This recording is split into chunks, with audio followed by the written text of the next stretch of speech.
So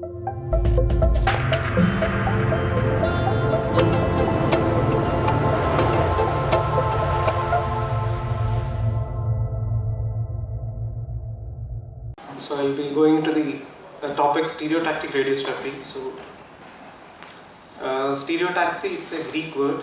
Stereo means a 3D approach and taxis means touch. Something which is ordered in 3 dimensions.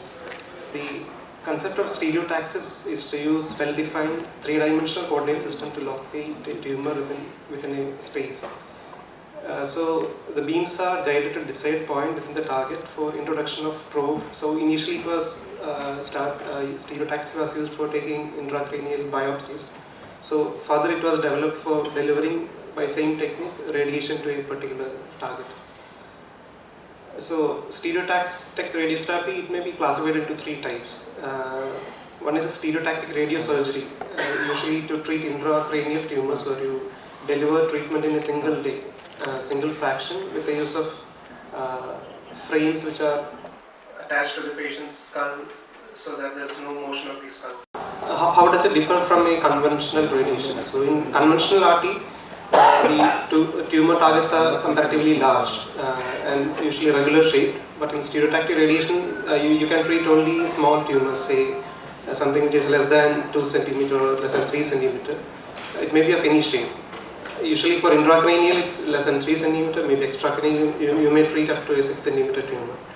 And the geometrical tolerances for target localization, treatment and planning and treatment is in centimeters in case of conventional, but in stereotactic it should be within millimeters. So the accuracy should be within up to millimeters. The number of fractions in conventional what we treat is usually we give radiation over a period of say 20 to 30 days, but in stereotactic it may be a single day treatment, what you call SRS, or maybe multiple, say maximum to 10 days, 5 to 10 days of treatment. And the dose per fraction, the dose that we deliver in a single day in conventional, it's usually up to a smaller dose like 1.8 to 2 gray. The unit of radiation dose is gray. And larger, say in stereotactic, you deliver in a single sitting higher doses, more than 5 gray. Coming to the history, stereotaxy was initially used by Lars Lexell in 1949 to treat intracranial tumors. It was developed to treat tumors by protons in 1950. And in 1968 in Sweden, Gamma knife was installed. Again, a linear accelerator what we use now, they were modified to deliver stereotactic radiation by 1980, and by 1994 we have the newer CyberKnife installations. So what are the goals? There should be a rapid fall off of dose outside the target volume. It should be that dose which we give should be conformal, that is confined to the tumor, and there should be impeccable repositioning accuracy, that is while you treat daily, the position of the tumor should remain the same. And this has been achieved by improved fixation, accurate localization of intracranial lesion using 3D coordinate systems, and conformal delivery non-coplanar beams.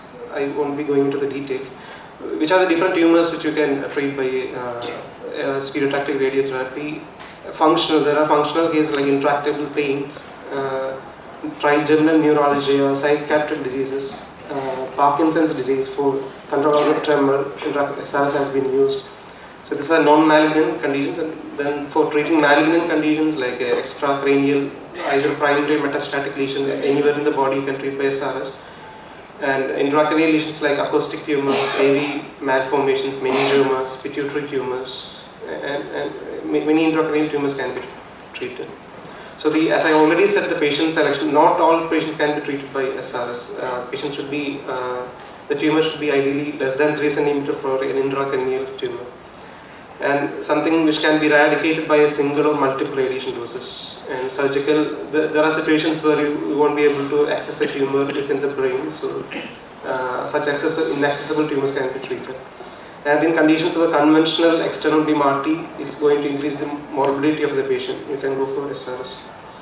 So what are the different radiations which are used? You have the high energy X-rays, then you have the gamma radiation from a cobalt-60 source, you have the proton beams. So all these types of radiation has been used for stereotactic radiation.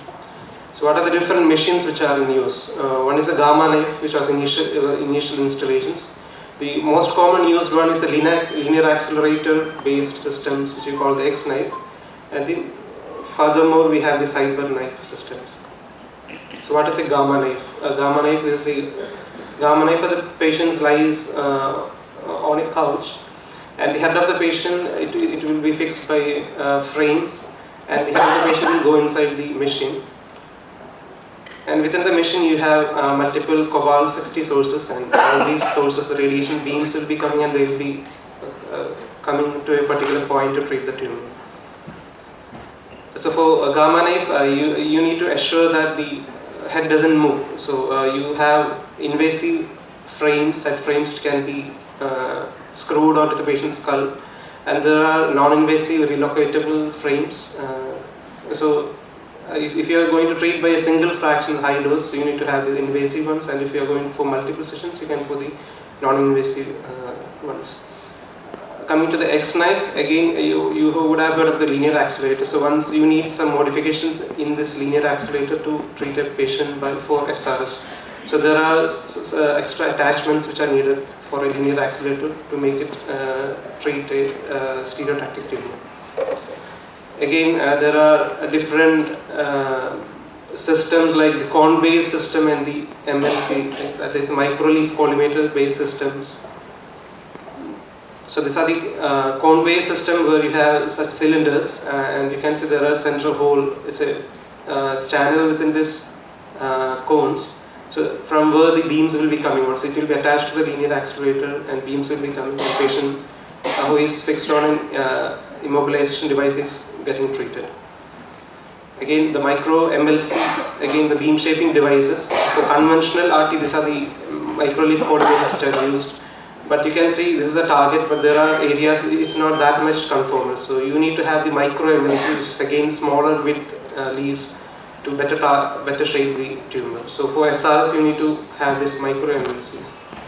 Again, head fixation systems like the invasive or the non-invasive frames we need, and there are frames which are CT compatible or MRI compatible.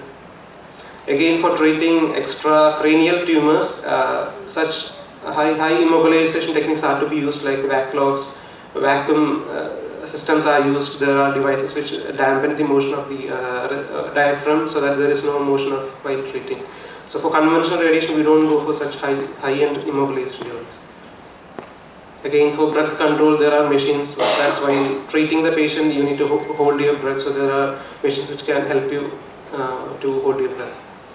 So there are different machines which can deliver this SRS. The Linac which we have here is the Elekta Versa HD. There are machines like Siemens, then from Varian, Vero, then we have the Novalex TX. So there are different machines by which we can deliver this stereotactic radiation in a Linac based system.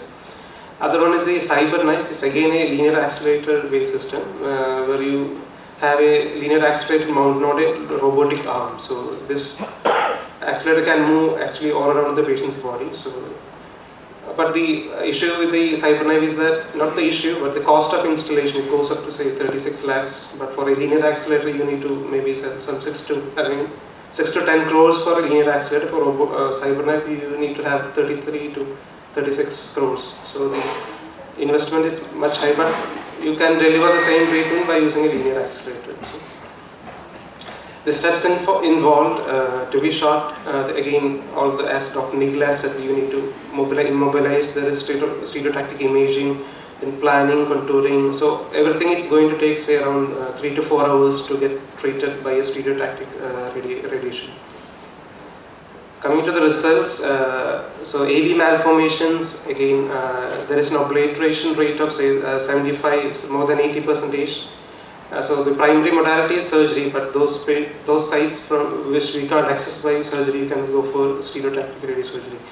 And trigeminal neuralgia, again, by delivering there is high pain relief after radiation. And acoustic neuromas, again 5-year progression free, it's high in SRS. And meningiomas, though the primary modality of treatment is surgery, those sites like the base of the skull where you can't access the tumor, you can go for SRS. Again, the progression free, it's high, timing rate more than 98%. And pituitary adenomas, again, more than 90%, 95% tumor control. Then gliomas, for low-grade gliomas less than 2 cm, which can be accessed by surgery, you may go for NSRS. Or there is GBM patients who need a re-radiation. Once you have treated, again you need to treat, then you need to go for a stereotactic radiosurgery.